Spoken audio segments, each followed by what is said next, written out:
Hello friends, in this video we are going to discuss a case study on structural repair and rehabilitation of 3 number G plus 8 multi-storied residential buildings at ONGC colony at Chandkheda, Ahmedabad, Gujarat. In this paper, a case study of 3 number G plus 8 multi-storied building badly damaged due to corrosion and Bhuj earthquake of 2001 rehabilitated in 2003 has been presented. Although reinforced concrete structures are designed as per IS code standards, but enough care is not taken always during the construction process. As a result, the structure starts showing signs of distress, due to which early repair and rehabilitation work has to be carried out. So, in this case, various repair techniques were applied and the structure was rehabilitated. Strict quality control and assurance, both in material and workmanship, was adopted. After 9 years of successful rehabilitation and functioning, some signs of distress in the form of cracks and spalls were observed, which showed that the structure has to be rehabilitated again. Also, in this video, we are having some conclusions that are given for durable concrete constructions and rehabilitation work. So, let's start with the introduction. Concrete is the most versatile man-made material because it can take any shape, but it has certain limitations like lower flexural tensile strength, poor bond, or there is some poor resistance to chemicals, porosity, etc. Due to these limitations, the concrete structures start showing distress in the forms of cracks, spalls, dislaminations, or it may lead to ultimate collapse of the structure.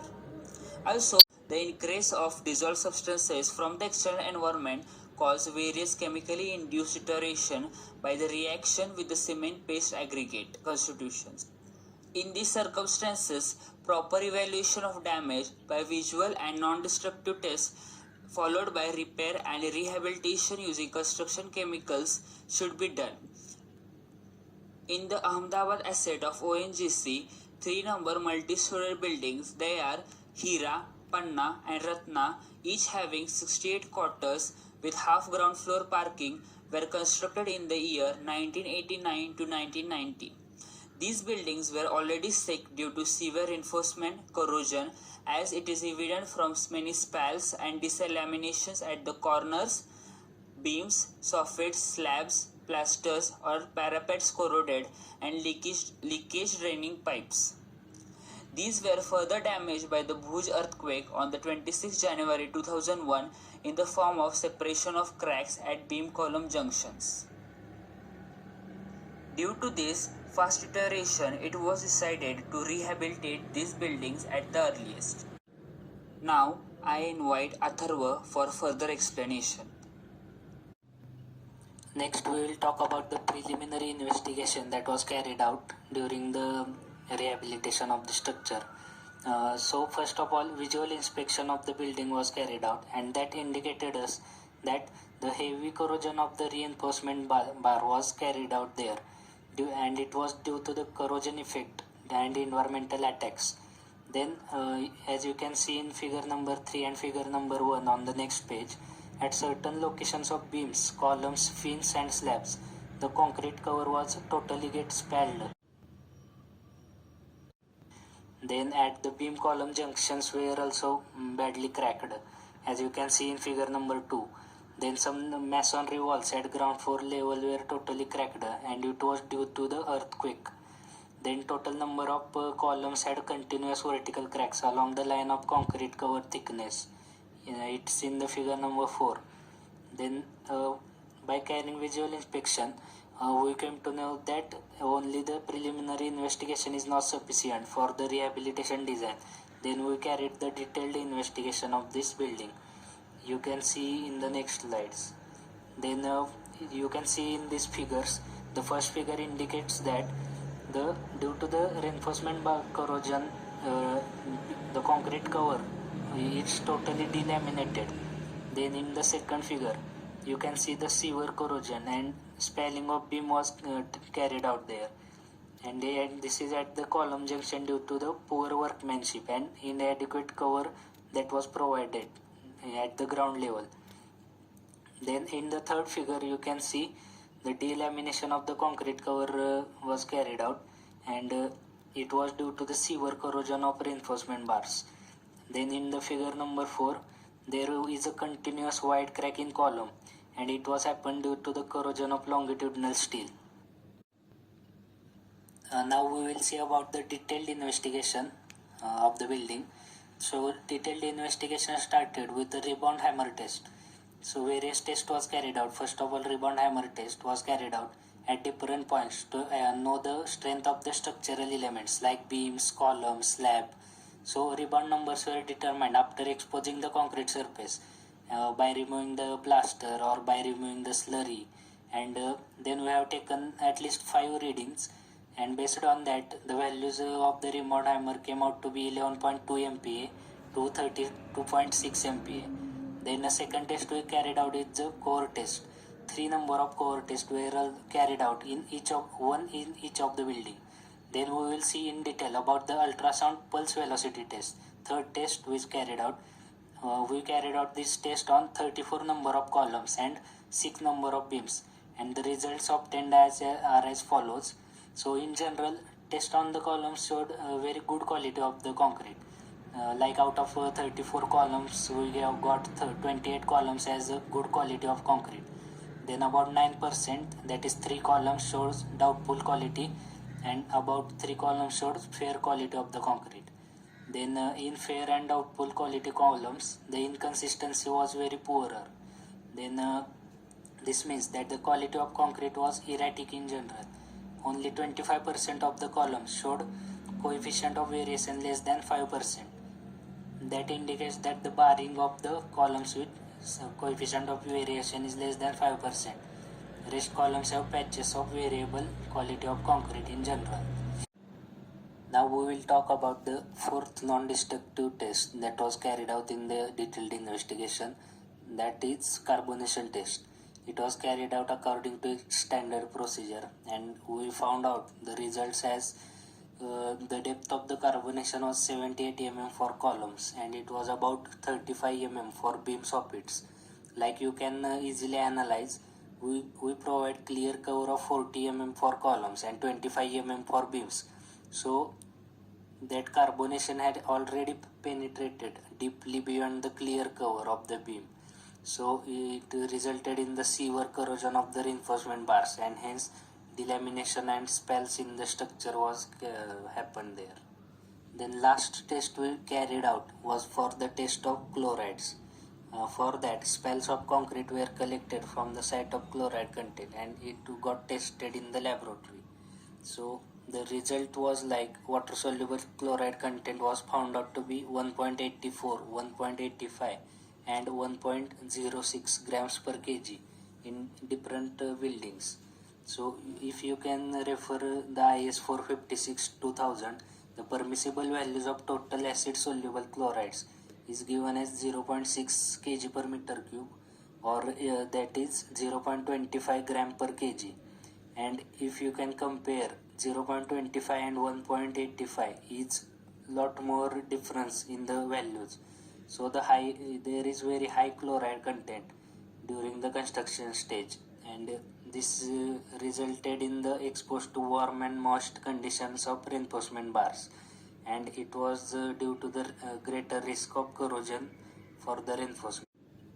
The next important part of the assessment is the damage caused by Bhuj earthquake, which was happened on 26th of January in 2001. It registered 7.9 magnitude on the Richter scale. So it was the big earthquake, and many buildings were destroyed, and some of them developed like cracks and other structural defects. And some of the buildings were safely resisted the earthquake, but masonry walls was badly cracked. As you can see here in the figure number 5, diagonal shear cracks at ground floor was generated. Then at figure number 6, the slab between the slab and the masonry, there is a separation crack at ground floor quarter. Based on the analysis of detailed investigation, there was one repair strategy created, and it has the following points. So first of all, removal of damaged plaster and damaged concrete. Then removal of corrosion on the steel reinforcement by mechanical and chemical action. Then application of bond coat polymer cement mix. Then RCC columns, beams and slabs were repaired. Then some columns were jacketed with the concrete. Then epoxy grouting was taken place in RCC columns and beams to repair the cracks. Then next one is the crack sealing in masonry walls with polymer modified mortar. Then next one is the replacement of damaged cast iron drainage pipes and water supply lines. Then next one is the sealing of drainage pipe with PMM. And the last one was the replastering and acrylic paint to the exterior walls for the betterment of the aesthetic view. Now I request Armand to explain the further repair methodology. Here we have to see the repair methodology. First, removal of damaged concrete. In many areas or society, we have to see the concrete cover had already spoiled, such as columns, corners, soffit of beams, slabs and fines. Loose concrete was removed 25 cm more than the length of spall. Surface repair boundary with 5 mm groove using the concrete saw cutter with minimum edge length was prepared. The beams slabs were supported with props before removal of damaged concrete. After it was ensured that surface to which cement-based polymer modified mortar waste to be bonded was sound. It was cleaned of all loose and origin materials by means of stiff wire brushing. Then next we have to see the reinforcement cleaning and anti-corrosive coating. The cleaning of reinforcement and to prevent the corrosive steel by using the wire brush. The wire brush was used to remove unwanted oxide from steel surface completely. One coat of rust remover was applied all around the steel rebars. The coverage rate of rust clean coating on the steel bars came out to be about 3.86 square meter per liter, only much lesser than the claim in the technical brochure. In following picture, we have to see the column structure have badly cracked. The rebars have exposed with environmental, and we have to see how they are repaired by using the column jacketing. Then next we have to see the crack repair. The cracks on plaster surface and walls and structure elements. These cracks are done due to the stresses and or external forces, and also it is not designed as per the loading condition. These cracks are repaired by styrene butadiene rubber SBR polymer was used for sealing of masonry wall cracks. The SBR polymers with the same specification as that for acrylic polymer was added to grout admixture for enhancing its bonding with cracked masonry. Finally, we have some conclusions that are to be drawn from this case study. The detailed investigation of the buildings with various tests indicated that there is a lot of variation in the compressive strengths of concrete in beams as well as columns.